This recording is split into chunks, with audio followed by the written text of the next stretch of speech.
mwema kila wakati.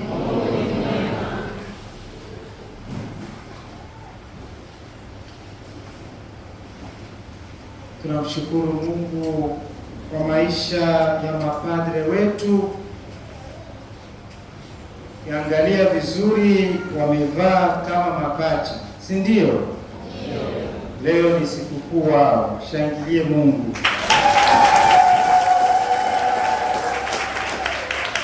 Padre Francois na Padre Maraka, hongereni.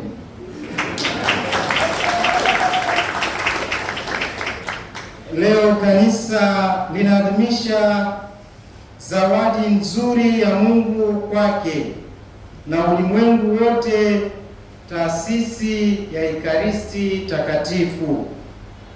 Ekaristi ni chakula ambacho Mungu ametupatia kwa ukarimu ili kutulisha katika safari yetu ya kiroho.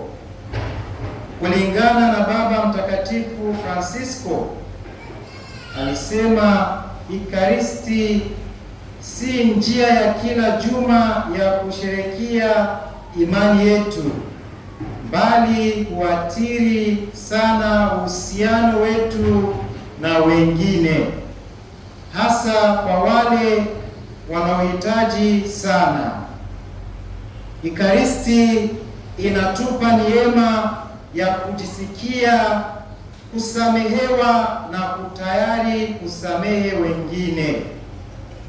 Tunaenda kwa misa sio kwa sababu tunastahili au tunataka kuonekana bora kuliko wengine. Badala yake ni kwa sababu tunajua kwamba siku zote tunahitaji rehema, upendo na neema ya Mungu. Hizi huja kwetu kupitia mwili na damu ya Kristo. Ekaristi huathiri maisha ya jumuiya zetu ya Kikristo. Kwa hivyo, kanisa hupokea utume wake na kitambulisho kutoka kwa Ekaristi. Taasisi ya Ekaristi Takatifu ni Kristo siku ya Alhamisi Kuu. Pia inaashiria taasisi ya ukuhani wa huduma. Kwa hivyo ukuhani pia ni zawadi ya Mungu kwa kanisa lake. Hii inamaanisha kuwa ni Mungu anaita kwa uhuru. Asili ya kifungo ya ukuhani kutokana kwanza na maisha ya Melkizedeki na pili na Kristo. Asili hii ya fungo hufikia utimilifu wake kwenye karamu ya Bwana siku ya Alhamisi Kuu na kila misa. Hiyo ni kuwekwa wakfu kwa mkate na divai ambayo hubadilika kuwa mwili halisi wa Kristo na damu. Kwa hivyo, kuhani ndiye mtetezi wa ukweli. Yeye husimama pamoja na malaika ili kutukuza Mungu. Yeye husababisha dhabihu kuinuka kwa Mungu. Yeye hushiriki katika ukuhani wa Kristo, kufanyiza upya uumbaji na kurudisha kwa mfano wa Mungu. Katika msingi wa haya yote ni mnyenyekevu wa Kristo. Katika Injili ya leo, Kristo alichagua kuosha miguu ya wanafunzi wake. Badala ya kuosha miguu yake, miguu ni sehemu ya unyenyekevu zaidi ya mwili wetu. Wanavumilia uzito wa mwili na kusanywa vumbi la safari yetu. Tumsifu Yesu Kristo.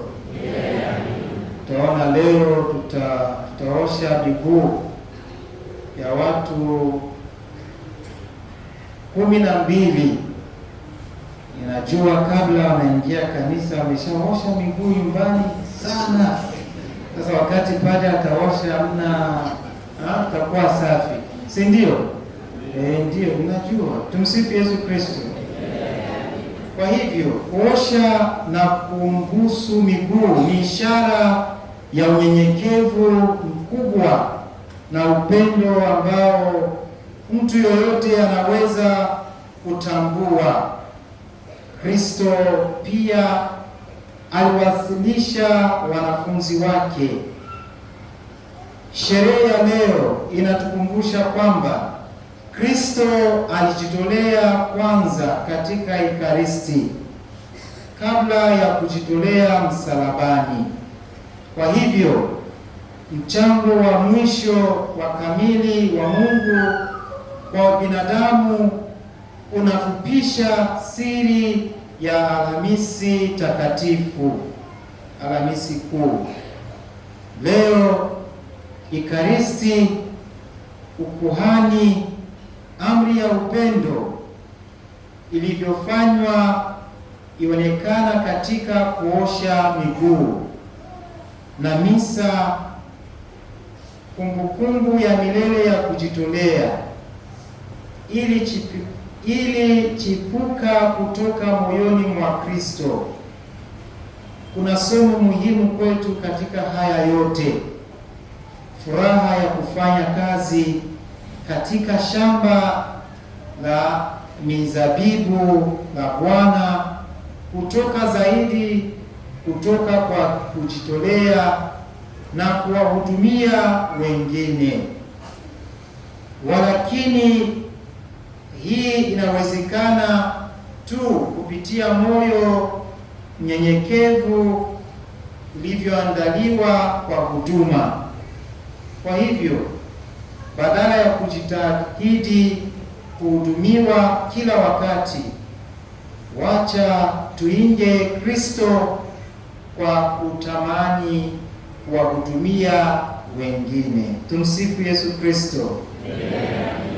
Wapendwa katika Kristo, usiku wa leo swali linaulizwa kwetu: je, tunakubali kupendana hadi mwisho? Kupenda wakati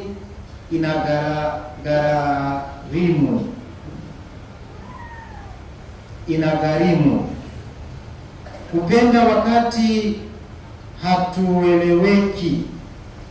Kupenda hata wale ambao watatusaliti. Tusisahau kwamba Yuda bado yuko mezani. Yesu pia anaosha miguu yake. Huu ndio msimamo mkali wa upendo wa Kikristo. Katika familia zetu, katika jumuiya zetu, katika jamii zetu, katika kanisa letu, tunaitwa kuishi upendo huu wa unyenyekevu na halisi. Ekaristi tunayopokea lazima ibadilishe mioyo yetu ya kiburi kuwa mioyo ya watumishi. Atukuzwe Baba na Mwana na Roho Mtakatifu.